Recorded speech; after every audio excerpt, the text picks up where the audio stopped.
Shoal Lake, Manitoba. This is the town where Mom and Dad moved in 1950 to take up a new life. And I don't know if they knew it at the time, but it really would become their space, their place of growing up and establishing themselves in the world. They bought a small store here, and that was what brought them to Shoal Lake. But I know Dad also did a careful look at the economy and the community and the surrounding area to figure out where there would be the most potential, the ability to grow, because they really did come here to stay. And even though Shoal Lake has changed over the years, this is where they came to carve out a place in the world. Both of them were urban people, but they knew that there was the beauty, the qualities of a small town that would really give them a starting point and a basis for their lives. And it actually led to their successes in many ways, and it did create that foundation for not only their lives, but for Terry and I.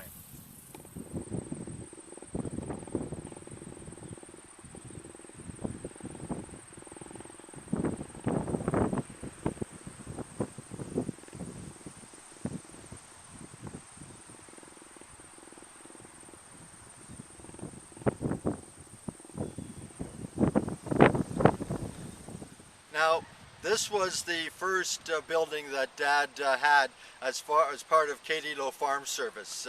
After he had run the grocery stores for a few years, he realized that in Manitoba and in Shoal Lake here, there was potential for a farm service business, and he could see into the future and realize that there was potential here. So he built this warehouse where he would bring in cattle feed, salt, bulk flour, and unload it off the railway. And he also had a grinding mill here where farmers would bring in their grain, and he would grind it, and then they'd take away chopped up feed for their pigs or for their cattle.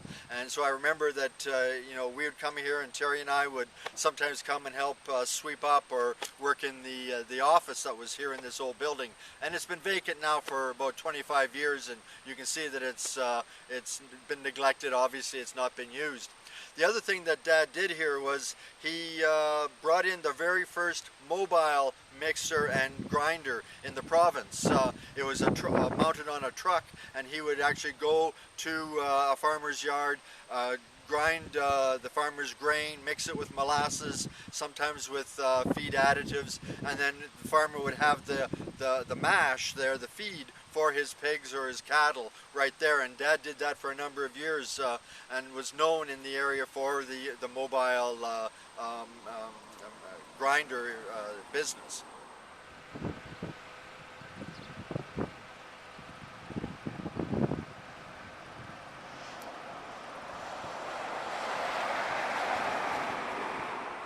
Now on this side of the property, this was all part of the same Candido property in downtown Shoal Lake.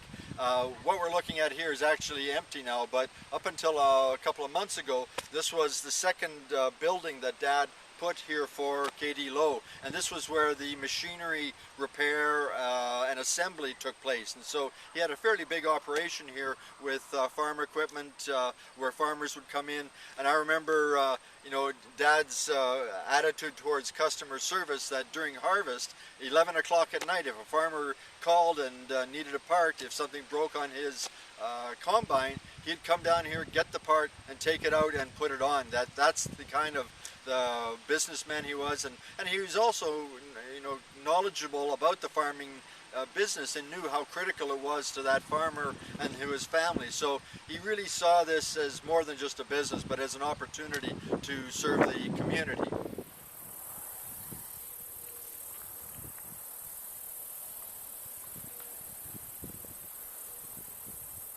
When Mom and Dad came to Shoal Lake, they bought the red and white grocery store. And now this was a small town. There was only one grocery store at the time, and Dad had managed a jewel grocery store in Winnipeg, so he had some experience.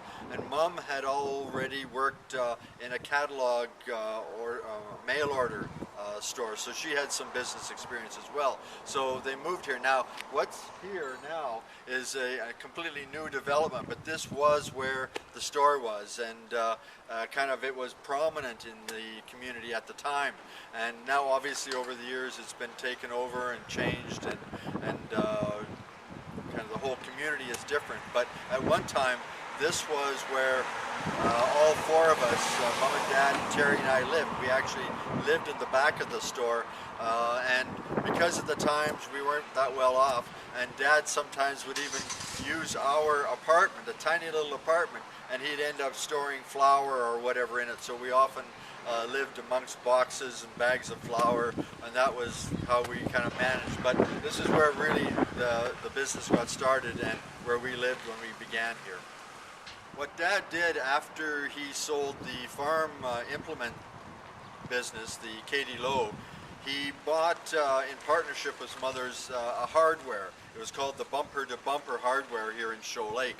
And for the longest time it was here in this building that's now a Chinese restaurant. And Mom objected to Dad buying this store, but he was adamant that he thought that it was a good deal, and he again thought that this was something that was important for the community because the other hardware store had folded a few years before, so he felt again that this was a way of not only making money but also of contributing to the community, and that was often the balance that Dad looked for as he lived and worked here in the city. I mean, sorry, in the small town of Shoal Lake.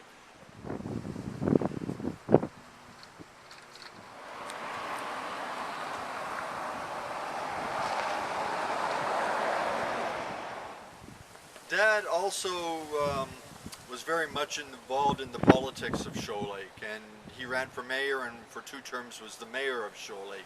And I think this was part of Dad's style. Not only did he feel that business was important to the community, but he also knew that there had to be a community life, that there had to be an ongoing vibrancy and economic activity and social activity in the town. So he ran for mayor, and I don't know if he was always a popular mayor because he, sometimes was a difficult mayor in terms of some issues, but I know a number of people still respected him because they knew that he was honest and straightforward and what he was trying to accomplish for the community. Even before he became mayor, he worked with a number of community leaders to bring sewage to Shoal Lake, for example. There had been running water, but he was part of that group to bring sewage, which was really important for the growth of the community in the 1960s. So he was involved, he was on the school board, he was a Mason, active in the church.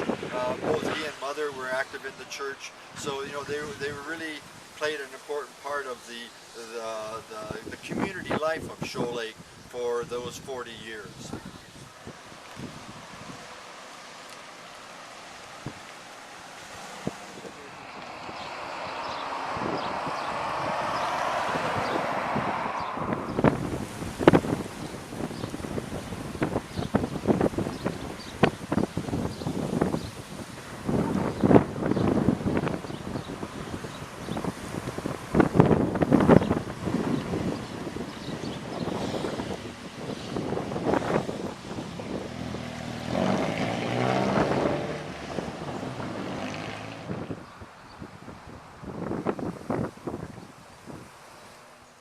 In 1958, Dad bought the farm, and the farm was really just on the boundary of Shoal Lake. It was literally close to the community, and so, for example, we would walk to school or we'd walk downtown to the store. But it really was a farm. It was 90 acres, agricultural land. We had some cattle here. Dad built this barn in early 1960s, and we had about 200 pigs that we would keep. And Terry and I, our job was to clean the barns. And so we developed this affection for pig smell.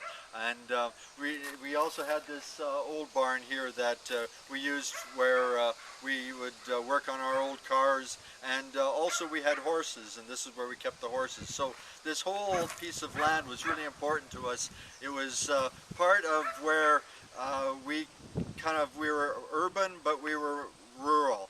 Mom and Dad were very rural, urban people, but they came out to the small town, and for the 40 years they were really part of this small town. But they also kept their rural roots, and for Dad especially, it was really important for him to have the farm and the connection with animals and with the farm. So this was really a core part of our lives for over 30 years. Yeah, that's all. On the farm, when we moved here, it was an old farm house that had one of these beautiful kitchens, the huge rural kitchens where everything was in one room basically, and that's where we lived so much of our time here.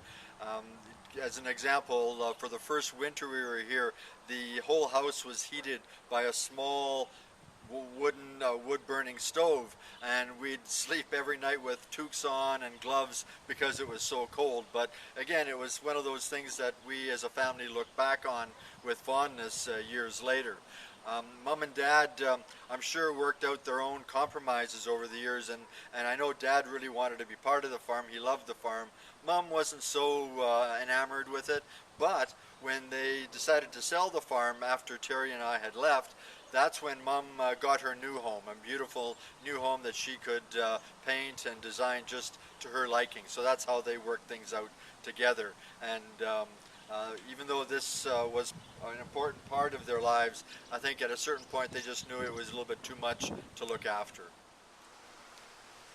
When Mom and Dad worked out their different compromises, I know that as part of the deal of living in Shoal Lake, at some point Mom was to get a new home, a new house, and this is where they moved after they sold the farm.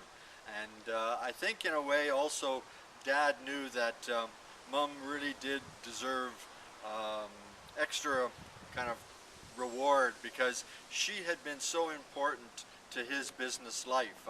The grocery store, I mean, basically Mom ran it for him when he was getting involved in other things in the community. So she really did most of the day-to-day work at the store.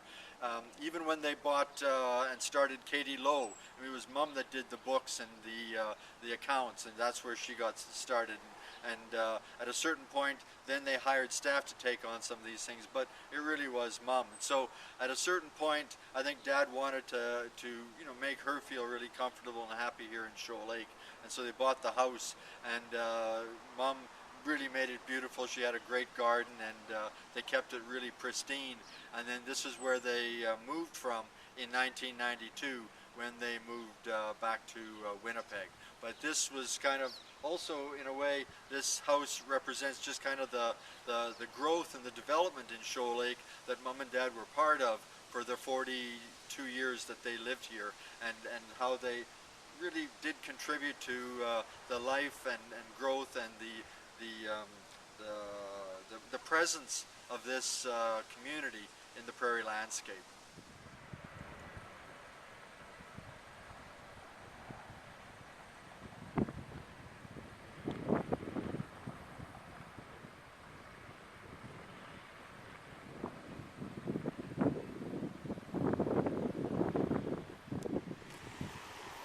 So this is Shoal Lake 2012. It's a very different community that was here when Mom and Dad moved here in 1950. In many ways, Shoal Lake 1950 was still a rough and tumble prairie town growing. A lot of people knew the Depression. A lot of people still talked about the settlers and people settling here. Shoal Lake 2012 is now a fairly thriving rural community. It's sustained itself despite changes in the rail industry, despite the changes in technology and the economy, and it's still a community here.